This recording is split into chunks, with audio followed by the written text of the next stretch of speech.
Was this was trust.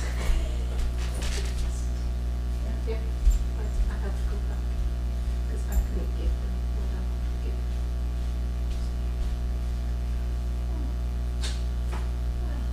Yes. I just want you to be there.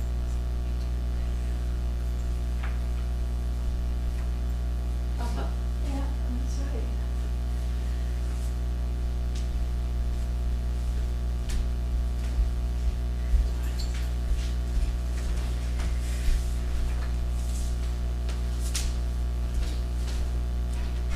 Kate.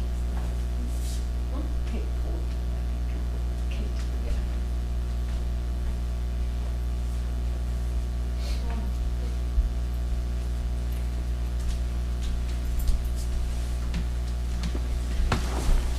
So much.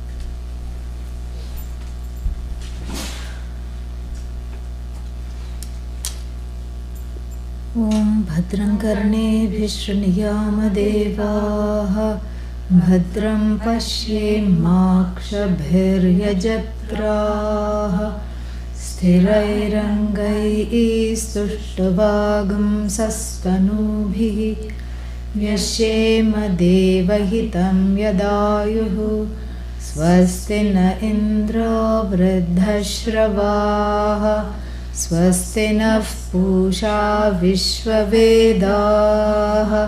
स्वस्ति नस्तार्क्ष्यो अरिष्टनेमिः स्वस्ति no बृहस्पतिर्दधातु ॐ शान्ति शान्ति शान्तिः ॐ सहना भवतु सहनौ भुनक्तु सह वीर्यङ्करवावहै तेजस्विनावधीतमस्तु मा विद्विषावहै ॐ शान्ति शान्ति शान्तिः. So whatever we talked about last week, we will encounter it in terse Sanskrit today. So, we have to go through the things, and it's a long bhashya. I have already summarized it, but we will go through it. It will pick up some, what is that? Some nuances. No jokes today. Yeah. There is no room, no jokes, because this is a long and straightforward bhashya. So, today we just have to go through it. That's all it is, And this is not many people's cup of tea, and I can understand why, So, we just have to go through it. And, we need not go through it because I've already summarized it. You already know. But the exercise of going through the Sanskrit does several things. One is, it's like a mind massage, if you allow it. Because you're hearing a different language. Even if you don't follow it, you're hearing it. And it wakes up certain things. That's what a new language does. An unfamiliar language. Sanskrit is not new, so therefore I had to amend what I said. So then the second thing that it does is when you listen to that, we pick up a few nuances, a nuanced way of putting things. as Adi Shankara does. So that is the second thing of the advantage of going through it. And the third advantage is that we learn how to, not, we won't learn this today, but I'm talking of study of Bhashya in general. We will learn how to not, what's the word for it? How to be like Adi Shankara in terms of precision and clarity. Usually what happens when we are precise, we are not clear. And then when we are clear, we are certainly not precise, because we need all the room we can get to say everything, But here, in such a short, even though you may think this bhashya is interminable, it's so long, but still, really speaking, if you just write it, it will just be a paragraph. If you write it in prose form, So in one paragraph, he has talked about so much and expressed it very clearly. So that is another advantage of, going through the Sanskrit. So we'll just go through this, This may not be everyone's cup of tea, but the afternoon class will be much better, I promise. In terms of entertainment factor, in terms of engagement factor, the Gita class at 4 o'clock in the afternoon will be more personable. Yeah. So, here, where we stopped, we'll just go from there. Oh, way back there we stopped. Okay. So we finished Bhahyabhyantaraha Bhahyabhyantarena Vartate iti, correct? Yeah. So I'm not going to make you repeat it, so that will be a little quicker. And Ajaha na jayate kutaschit swataha anyasya janmanimittasya cha abhavat. So na jayate, Ajaha. Where is Ajaha? Here. Divyo hi amurtah purushaha sabhahyabhyantaraha hyajaha. Do you see that? Yes. It is concealed. Ajaha is concealed because it has a he. A he means because. Yeah. He doesn't mean he in Sanskrit. Yeah. So he means indeed because. In this context it means because. So because of what? We'll see now. So na jayate, he, because na jayate. Why is it not, na jayate means is not born. Who is not born? We better be clear about what we are talking about. Who is not born? Atma. I am not born, even though I celebrate my birthday diligently every year. I am not born at all. Okay? So, this Atma is not born. And birth takes place how? Something can spontaneously emerge by itself, correct? Mm-hmm. Like if you in a humid weather, hot humid weather, if you just keep rice in a container, afterwards it's perfectly fine. And after that there's all these creeping, flying things. Suddenly where did they come? Born of the moisture, correct? So they are born, by themselves, or we think they are born by themselves. Obviously there's a cause, but from our standpoint it is a spontaneous birth. So Atma also, Atma, unlike these little creatures that are found in the rice, all of a sudden Atma is not born by itself. In other words, I am free of all birth. There is no birth for me. This is difficult because, like I said, the body, and he's also going to talk about this a little later, the body mind sense complex comes in the way of begging to differ with this. I differ with this opinion. But interestingly, the Upanishad is not giving you its opinion. Opinion means what? What does opinion mean? You can, you can agree with it, you can disagree with it, or you can, dismiss it. But the Upanishad, what it has to say is not an opinion. Yeah. That's why it's very difficult to do any kind of academic study. I mean, it's possible, but it's difficult. Because in kind of an academic study, what do you do? You have to look at this whole thing from a particular standpoint. You have to say, well, this Upanishad says this, that Upanishad says that, and contrast and compare and look at that way. But then, even though it's possible to do that, that's not the way to study it if one wants liberation from one's own self-critical, perfectionist and all these other samsaric tendencies. Correct?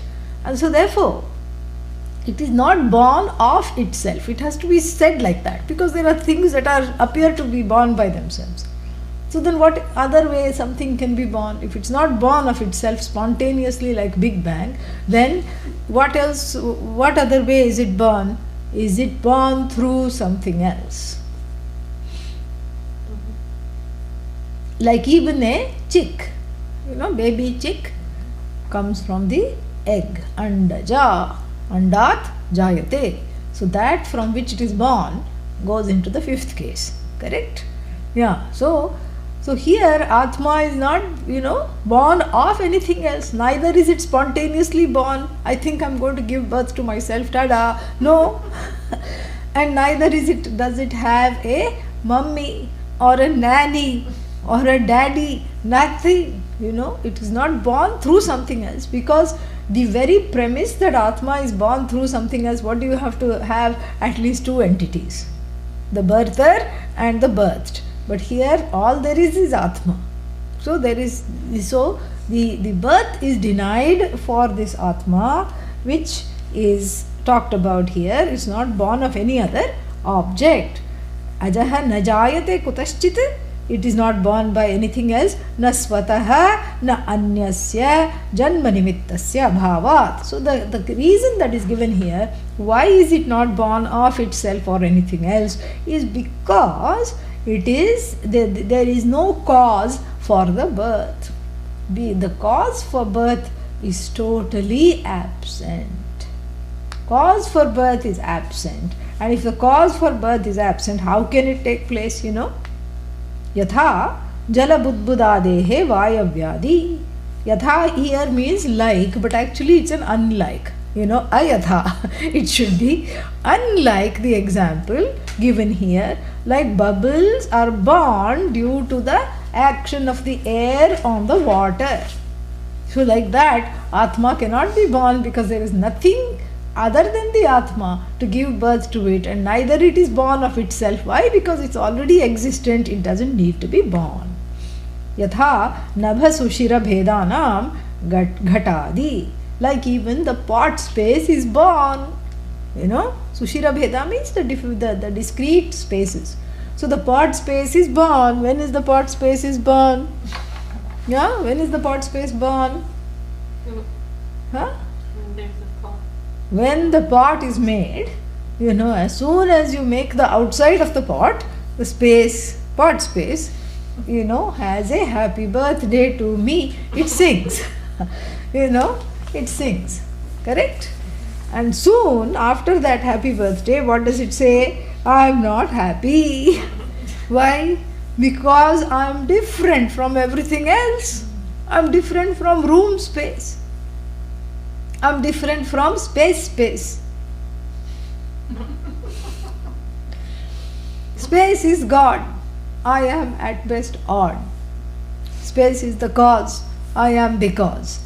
And so in the same manner, the pot space, grivati, grieves. Yeah.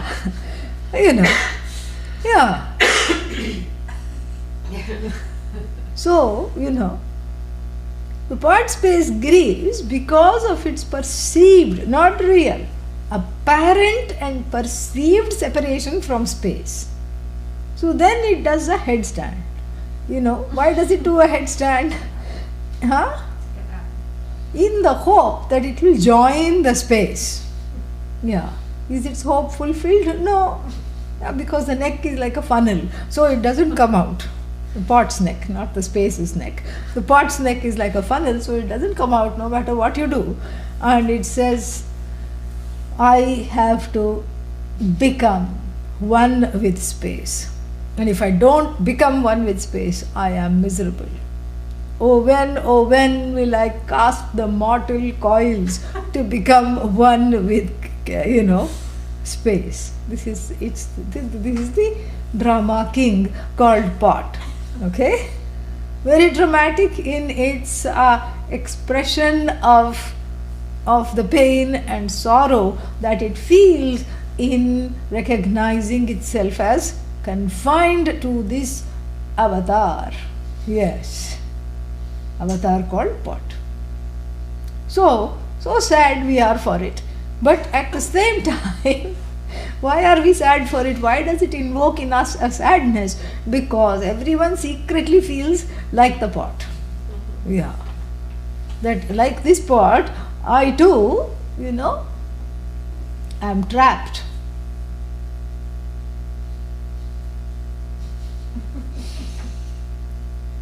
In this little,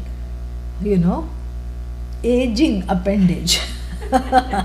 Yeah, appendage, okay, but constantly aging. Yeah, every day new pains, new aches, new symptoms. Like somebody said to me, my wife, this man was, met me somewhere, and he said, my wife was okay until yesterday. I said, what happened yesterday?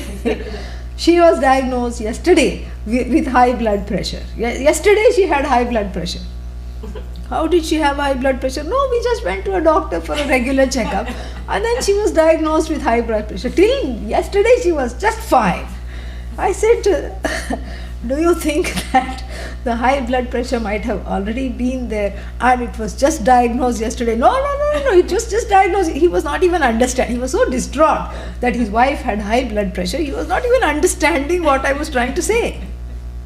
That just because you measure something, that doesn't mean that that registered measurement was measured on this day, but that doesn't mean it was not there before. So if he had gone to the doctor, if they had gone to the doctor the day before, then it would have been recognized the day before. So like this aging body, containing as it were this ageless Atma, birthless, ageless Atma. The aging mind, what to say about the aging mind? The aging mind, which at best nothing to say. You have to just say never mind. That's all. Nothing more to say about the aging mind.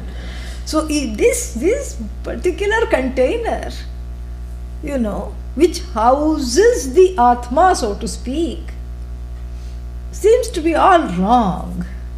Because who is more important, the casing or what is inside the casing?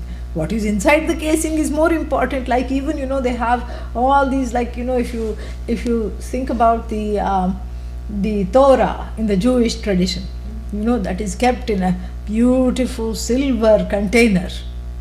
The silver container is just to what is that, reiterate the sanctity of it. Silver container with gems and all these things. Inside is just a paper. But that is not paper, that is the Torah, because that holiness has to come. So it is kept in a important casing. Now the casing is important because of what is contained therein. This is what we have to understand. So too the body shines and gets a new importance because it is by association gaining some fame. Like if you stand next to Obama and click one selfie, who are you? Nobody even knows you, correct? Nobody knows your face on the internet. Nobody cares who you are. Nobody worries about your problems. Nobody cares if you got a job or if you're unemployed or unemployable. Nobody cares how you pay your bills. Nobody really cares. But then suddenly this photo taken with Obama, who himself doesn't have great approval ratings, still his approval ratings are better than yours. That's the whole point. So the selfie that is clicked with Obama makes you an internet sensation overnight. Why? Not because of you. You have clicked like that so many selfies before. Yeah. But then, here what has catapulted you into this sudden fame is what? Standing next to the association with the President of the United States. Not even Obama, President. Someone who is the top-notch person, not only in this country, but the leader of the world, so to speak. That's how at least they self-present themselves. So, the leader of the new world. And so, next to him, how did you know him? How did you meet him? I mean, you don't have to worry about making friends at all after this photo has gone viral. You'll get lots of email, you'll get a lot of friends requests on all the social media sites. You will be a Twitter sensation. You'll bring the Twitter down with this photo. This photo will be retweeted so many times, and then, your life is set, at least until another sensation comes forward. This is how it is. This is the video goes viral, the photo goes viral, and after that, it subsides. So like this, we have to see that the body mind sense complex gains importance, gains a certain salience, because it is what?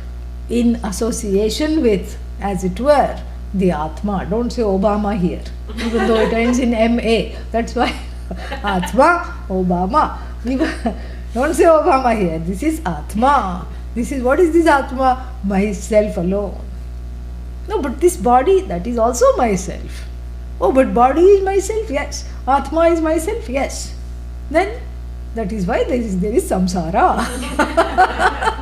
That is why there is a problem. This so-called association, Atma is never associated with anything ever, but this kind of a strange association. Atma and the body make a strange roommates. Yeah, they don't get along at all. They have nothing in common, but yet they faithfully coexist together, so to speak. So the body is in association with the Atma. Therefore, the negation has to be done repeatedly. Ajaha, unborn. Body is born, Atma is unborn. But then how did Atma get into this body? Because it got into everything that is there in the universe. So it thought, why should I leave out this poor fellow's body? Let me get into that also. Simple. So everything in the universe is Atma. So why should it leave out your body? So it said, let me, because had it left out your body, you would not have been alive. Yeah. They would just be a dead body. That's all it is. So it has gotten into the body and blessed it with existence, so that you can say, I exist. You can get a social security number, even though you may not be good for anything else. And you are eligible to get a social security number. And then what? You can say that I exist. Here is proof of my existence. I am. You can say that. Correct? So this Atma gives you here the one that is associated with the body mind sense complex, the Ahankara. The Atma gives the Ahankara a blessing to exist and to consider itself all important, until it falls flat in the face, comes to Vedanta and has to be redefined again. Even this Ahankara, the I notion, is blessed by Atma alone. So this Atma is never ever born, and it's only through association it shines. And so what shines is Atma. When you talk, Atma is allowing you to talk and enabling you to talk. It is the power of Atma alone. When you talk, when you walk, when you all the shaking and moving that you do is all because of Atma alone. Devoid of this, there is no activity. There is no blessing of the body even being sentient. So this much we can see, and therefore the Atma is not born of itself and not born of anything else either. Unlike the action of the foam, sorry, the wind on the surface of the water that creates bubbles, foam, etc. And so, and then it says that this negation, that it is not subject to birth, negates a whole slew of things. Let us find out what they are. Sarvabhava vikaranam janimulatvat tat pratishedhena sarve pratisiddhaha bhavanti. So, tad, sarvabhava vikaranam janimulatvat. So, janihi means birth. So, what has happened to this birth? The birth itself is a mula. Mula means the source. Source for what? Sarvabhava vikaranam source. Sarva bhava vikaranam mulaha. So, mulaha means source. Sarva bhava vikaranam for all other modifications. So, you can't say that I was never born, but I find that I'm aging. You can't say that at all. How can you say that? That sounds silly. You cannot say I was never born, but I have a fever. And I think I'm developing a tumor. You cannot say that. You cannot say that. Why? Because the birth is the source for all other derailment. Correct? Yeah, starting with birth, the derailment of the body, mind, sense complex, the derangement starts. Birth is okay, but then there are congenital defects, and okay, somehow you had some surgery, pediatric surgery, got over that, and then what? Then you grow up, little nice, okay, then then you feel on top of the world, you can digest a stone, and at 20 you can eat everything, and then after that what? Everything is down the chute. And why did I say chute? Chutihi. Yeah, the word chutihi means downfall. So chutihi starts, and then every day, like I started the class with saying new symptoms, new worries, new complaints. So this way, the birth is the source of every other modification that happens to the body-mind complex. And so here the birth is negated for Atma, so you don't have to sit and say, it is not born and neither does it age. That would be redundant, correct? Yeah, nobody says, I was not born and therefore I don't have children. Nobody says like that. So no need to negate anything else when the main thing is negated. Then this is what is called a particular, a particular logic. It is called winning over the champion wrestler. Prathama Malla Nyaya. The logic of winning over the champion wrestler. Supposing you go to a new place, a new town, a new village, and you want to show off that you are the best wrestler. You don't have to sit and fight with each and every person, correct? You don't have to challenge every street urchin that you meet. Here, come on, and you don't have to do anything. All you have to do is knock off the reigning champion, and then what happens if you knock off the reigning champion? You take the champion's place. You become the reigning champion. So similarly here, the problem, the root cause of everything, Mula means root cause. The root cause of all kinds of changes that are undergone by the body, mind, etc. are centered on the first thing, which is birth. So in saying Ajaha, unborn, all of them are dismissed in one fell swoop. All of them are dismissed. And then what happens? Then we can proceed our merry way. So janimulatvat sarve bhava vikaraha pratisiddhyante pratisiddhaha bhavanti. Same thing. Sabhahyabhyantaro hyajah atah ajarah amritah aksharah dhruvah abhayah ityarthah. So not only do we have to understand this as free from all kinds of problems, issues, etc., such like birth. But along with that, we have to understand a few other things which are emphasized for, out of an abundance of the desire to teach. Adi Shankara says, because it is ajaha, it cannot be what? It cannot grow old. Ajaraha. Yeah, jara means geriatry. That's how the word jara has come. Geriatry has come.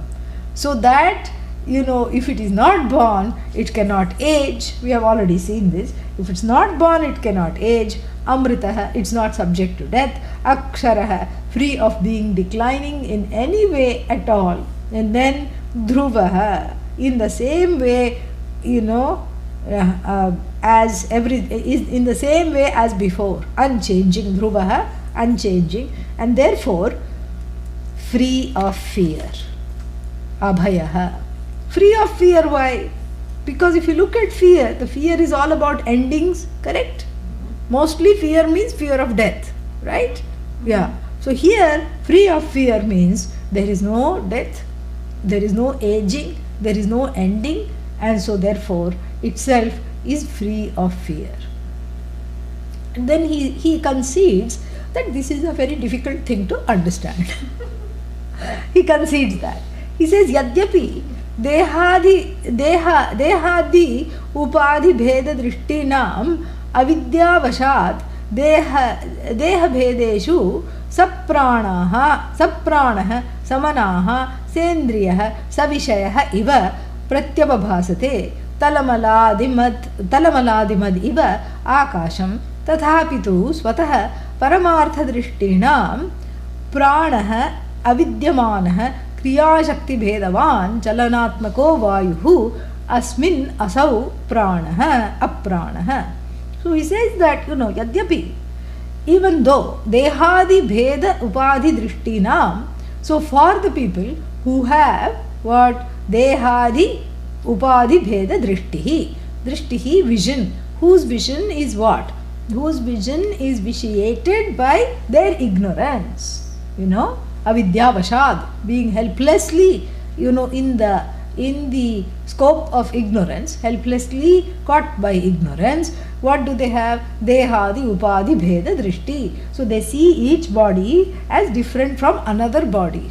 Even their own body, they divide into neck, head, shoulders, knees and toes. So this is how they divide their own body. They name the parts, and then they also have the same idea of other bodies. So in other words, they have identified with their body and they separate their body from other bodies. This is what people do in the world, because this is what happens. What happens? Say, I need more space. Give me more space. Don't sit so close. Why? Because this is my body and I am entitled to this space. And Americans take up a lot of space. Really. You go to the airport and then everyone has one chair, in near the gate. And then they have kept the bag in the chair next to them. That bag is just, that chair is just for the bag. Nobody else should come and sit. And then people don't even want to ask, is anybody sitting there, unless of course somebody is really wanting to sit down. Then very grudgingly giving you a very pointed look that they are not liking this, with great difficulty they will finish their phone conversation and take the bag and then allow you to sit on that chair. But this is not how it is in Europe. You go to any place in Europe, the space, the whole idea of space becomes very different. Very different.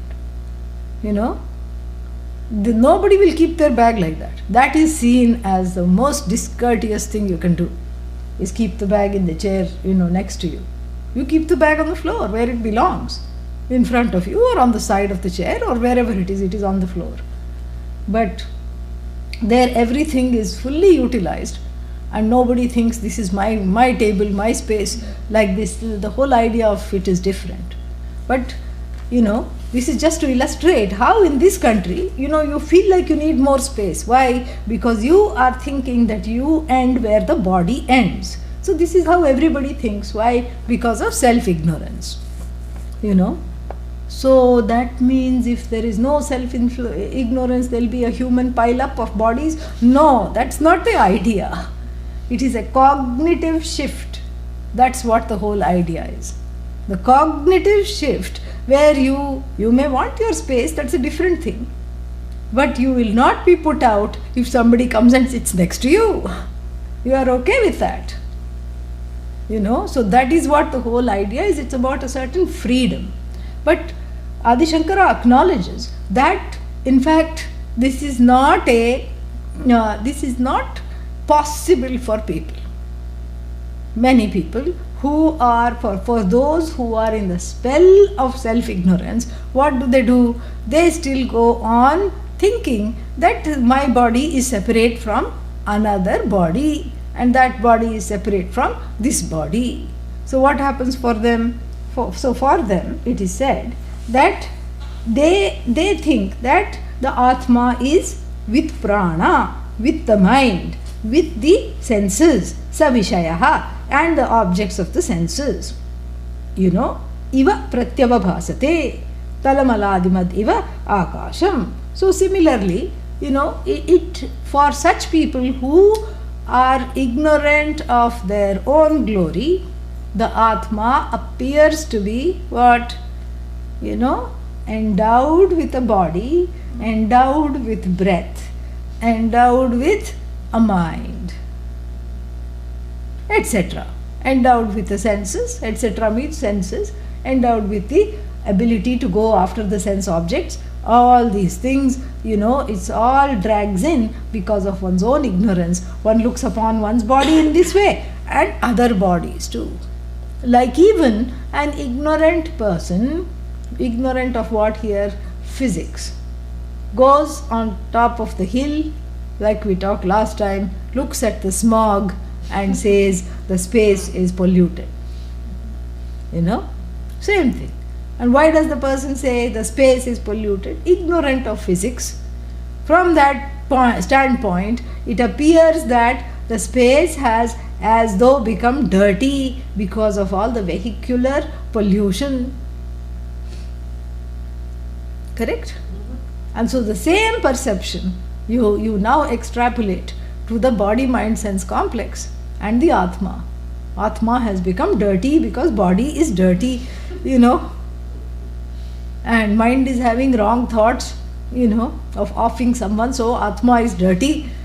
All these things. So the Atma is here, Atma is breathing, Atma is needing to breathe, Atma is with the mind, all these things, that association. It doesn't, without understanding it, this is what the people succumb to this wrong conclusion, Adi Shankara says. Yadyapi, even though people constantly succumb to this wrong conclusion, we have to see it from the Paramarthika standpoint. Paramarthika is the standpoint of the absolute reality. Relatively speaking, yes, it may avabhasate, the Atma may shine as though it is in the form of this body mind sense complex. That is its job, because it lights up everything that it, so to speak, pervades, enters. And so it has pervaded this body, it lights up the body, giving one the wrong impression that the Atma is as good as the body. Atma is needing to breathe. Atma is whatever. Atma means I. So if somebody asks me, do you need to breathe? I will say, what's wrong with you? Of course I need to breathe. Right? So this is what the whole Satyam Mithya is. Atma Satyam, body mind sense complex Mithya. Mithya doesn't mean false. And Mithya doesn't mean a thing. Like even when we say pot is Mithya, we are not describing pot. We are describing the status, the ontological status of this pot. The ontological status of this pot is a reality statement. Mithya means itself, the pot is a dependent reality, dependent upon clay. So that is what we are describing when we say Mithya. We are not describing an object. We are describing the status of the object. So body mind sense complex Mithya means what? It is dependent on the Atma. The breath is dependent on the Atma. The, what's its name? The prana, breath. And all the other karmendriyas, Karmendriyas means what? Organs of action dependent on the Atma. But Atma is free of everything. So body is not free of Atma. Atma is free of everything. Unfortunately, with the Atma, it's all a one-way road. Yeah. Sometimes you go on the road, it says one way, don't enter the other way. Yeah, that's exactly how it is here. It's a one-way traffic. Body of course is Atma, mind of course is Atma, but you cannot say it the other way. Atma is body, Atma is mind, no. Because body cannot exist without Atma. That is why we say mithya, dependent reality. Wherever there is mithya, Satyam cannot be far behind. That's what they say in a different context. Whenever there is winter, spring is not far behind. So similarly, wherever there is body, wherever there is mithya, the Atma is right there, giving its veracity, its ability to be, its existence, and its sentience is powered by Atma. But Atma does not need the body to be existent, because it is self-existence and self-sentient, self-evident. And so therefore, this, even though people think that the Atma shines, Atma breathes, Atma needs to, eat, Atma needs to go to work, all these things people think, but that is not correct. Because from the standpoint of the absolute reality, Atma is without prana, apranaha. So apranaha means what? Without prana. Prana shakti na vidyate yasmin. So where the prana is not there. So this can be a dangerous thing, because it can have two meanings. Aprana could mean, dead. Atma is dead. Too bad. This would have been a nice, study. But Atma itself is dead, so no need to proceed with the study. That's the best excuse for stopping all classes. Atma is itself dead. So, apranaha means Atma is dead. So, two meanings,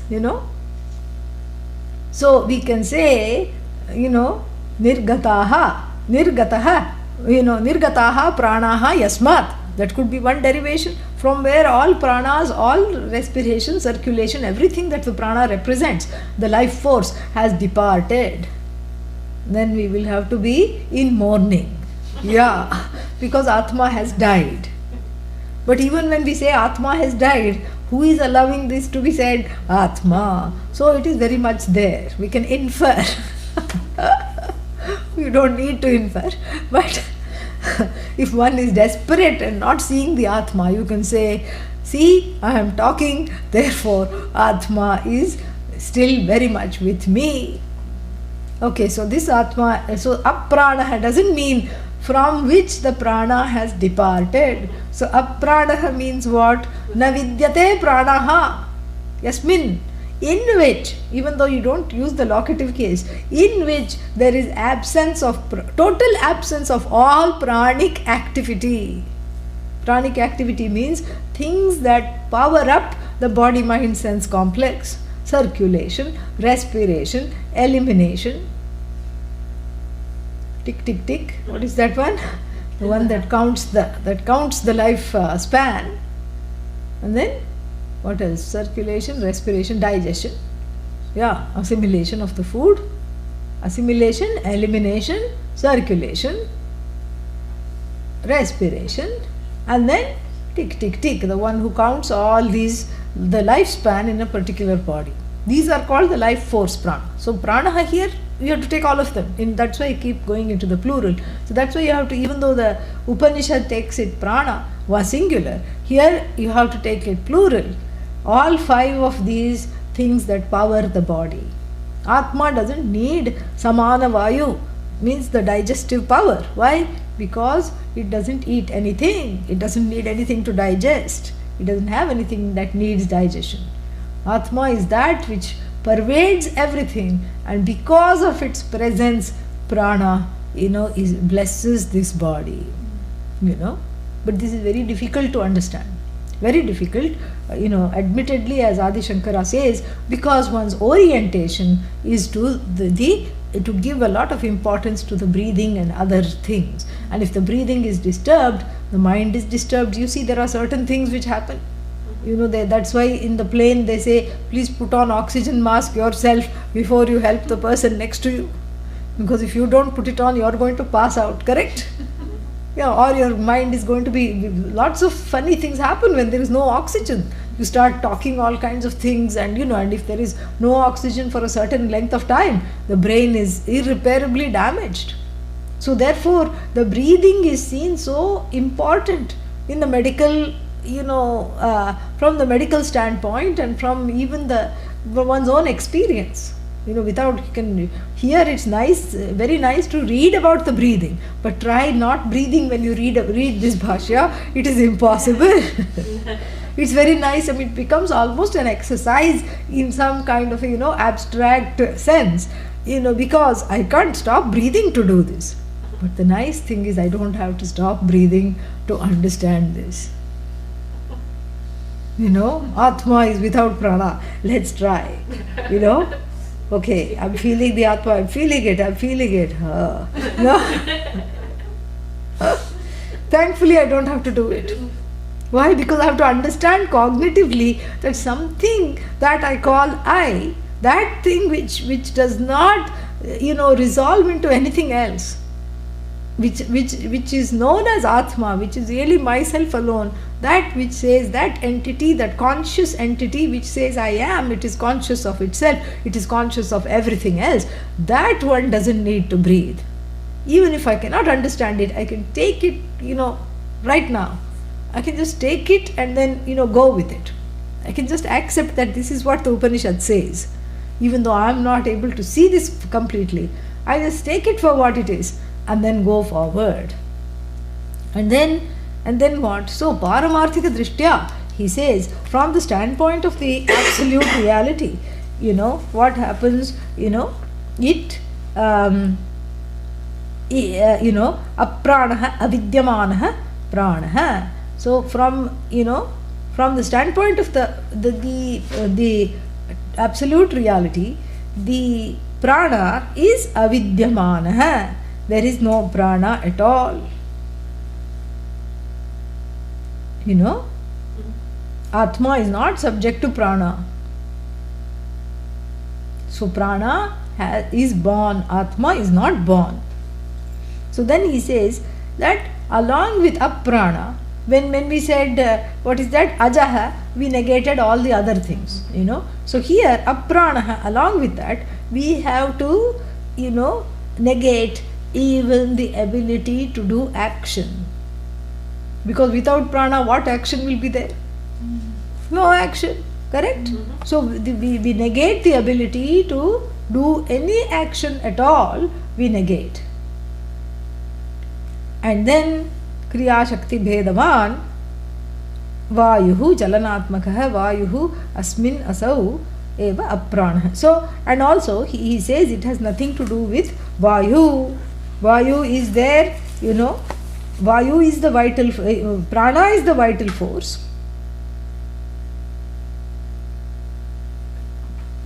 So that which is aprana, the air has nothing to do with it. The air as a potential also does not exist. Okay? Because the air and the prana are connected, correct? Yeah. So he says you deny the aprana at the level of the air. There is no air, there is no action, there is no breathing, therefore there is no action of respiration. What to talk of other pranic functions, such as digestion, elimination, etc. Tatha amanaha aneka jnana shakti bhedavat sankalpadyatmakam manaha api avidyamanam yasmin saha ayam amanaha. So the next one is amanaha. It sounds plural, but actually it is singular. How does manas decline? Yeah, manaha. Yeah, how does manas decline? Manaha, correct? Huh? Uh-uh. No. What is Manas is neuter. okay. Manaha, manasi, manamsi. So manaha should be singular. Correct? Manaha, how many atmas are it? Manaha sounds plural, correct? No, that's because when the manas comes at the end of a compound, then it becomes manaha. Yeah. Then it becomes sakaranta pullinga shabda like nachiketas. It loses its neuter. Correct? So what is the nominative singular of nachiketas? Nachiketaha. Like that it becomes. So amanaha. So it's in compound, it's in a negative nanj, tatpurusha. Nanj compound means a negative compound. Amanaha, manaha na vidyate yasya. So therefore we are not describing the manaha which is neuter. Mind is neuter. We are talking of the unminded one, the one that is mindless, so to speak. So the one that does not have a mind. So we are talking of that one, and that one is what? Atma here is masculine, the word. So therefore, amanaha. Amanaha, therefore it takes on that one. So like chandramanaha, we can do like that. So many things. So sumanaha. So like this, sumanas, the one who has a good mind. So when you're talking of the one, who has, then it takes on a different declension. So here, amanaha, not amanaha, amanaha. Because if you are talking of a neuter thing, you can say amanaha. But here you are talking of something that is not neuter, it is a conscious being. So amanaha. So amanaha, he says, that which is without a mind. This is a wonderful thing. Yeah. Think about it. No grudges, no fears, no tears, no desires, no vengeful feelings, no jealousy. Oh my God, how fun! No jealousy, no wrong thinking, and no inner battles oh, I know this is the right thing to do, but I don't feel like doing it. Nothing like that.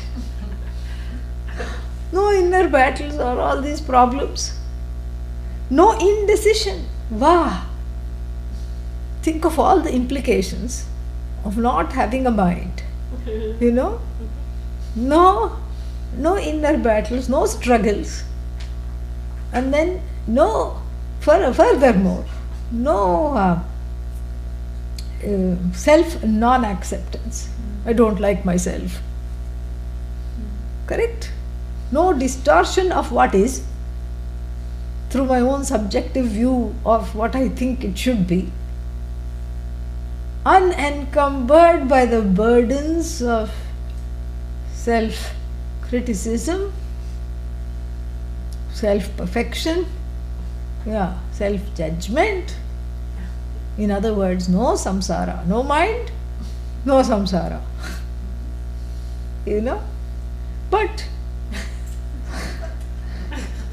But that's, you are just describing someone who is in a permanently vegetative state. They also have no grudges. Before the accident or whatever put them in that situation, they were hating this person. Now this person is out of guilt, is coming to visit them in the hospital. They are happy. They are not at all unencumbered by grudges, encumbered by grudges. So you are talking of someone who is in a permanently vegetative state, whose brain is hooked up to a machine. There is a flat line. You are talking of someone like that, maybe someone brain dead, if not brain dead, just basic functions and permanently vegetative state. No, we are not talking of something that needs a mind which doesn't have it. We are talking of something that does not even need a mind. That is something very difficult to grasp. But grasp one must. Because otherwise what happens is that, the body identification is easy to let go of. Easy, I won't say, easier. easier to let go of. But when it comes to the mind, one is just so much identified with the mind. That's why all the ginkgo trees, poor ginkgo trees, are becoming endangered. Ginkgo biloba. Why? Because everybody is worried. Oh, everything I'm forgetting. I'm not remembering anything. That's a good thing, Yeah. Because the grudges are also you are forgetting. Yeah. Don't quote this in the Sanskrit class. You said it's a good thing. I'm talking relatively within this context. It's not a bad thing, because especially for one who is interested in this self-knowledge, you must see the mind is actually, both a blessing and a barrier to this knowledge. It's a blessing because without which we would not be here. It's a barrier because there are all these ways in which I'm identified as the mind. And so if the mind suddenly, God forbid, stops functioning for a little bit, the anxiety that I feel is so intense. But it's very interesting because even when I feel anxious that the mind is not working, I am unable to discern that this anxiety is coming from the one who is observing the mind that is not working. So that one who is observing, that witness, is without a mind, is all knowledge. Why do you need mind? To have knowledge. But here, if I gave you an entity, if I repatriated you with yourself, that is all knowledge, without needing to think a discrete thought, without needing a container for that knowledge. So the mind is just a small little pale reflection of that Atma. A kind of a, what is that, blinking. A kind of a dim, blinking reflection of that which is you. You are the treasury of all knowledge, all the time. And that knowledge is very wonderful because it is all knowledge. It is not cut up into knower and known. This is the beauty of it. Because the knower and known, we only, we only see the world through this discrete division. When I interact with the world, I am the knower. I know things, correct? I know all these things. And I feel good being the knower. The more I know, even useless things all become trivia for the mind. I know so much. I know this, I know that. I know. This knowledge knocks off the knower by not giving any space of importance for the mind. Yeah, that's the best way to knock off the knower. Because the knower is what? The knower is but that knowledge which is morphed into a particular status called the subject in relation to the object. Supposing the subject and the object both resolve, then what? Will the knowledge cease to be? No, because that's what happens in sleep. In sleep, you are not there, correct? You are not there as the knower in sleep. And all the objects that you know, starting with the pillow, bed and bed sheet, they are also what? Not there separately. You are enveloped in the bed sheet and you are enveloped in that oneness where there is no subject-object differentiation. But does it affect the knowledge? No. In fact, after a good night's sleep, you still, the knower wakes up, correct? Knower wakes up intact without disrupting anything that was known. And so imagine that subject-object resolution. There is no need for that subject and object to shine separately because it's all knowledge. It can. So whenever you say I am the knower, the Atma morphs into the knower. The same Atma morphs into the known. And not knowing that, I associate the I-ness with the knower, and therefore I think that which is known is separate from me, and therefore I grieve. So therefore this is something fantastic. More we'll see, when we take a little break and come back. Om Purnamadah Purnamidam Purnat Purnamudachyate पूर्णस्य पूर्णमादाय पूर्णमेवावशिष्यते ॐ शान्ति शान्ति शान्तिः हरिः ॐ श्रीगुरुभ्यो नमः हरिः ॐ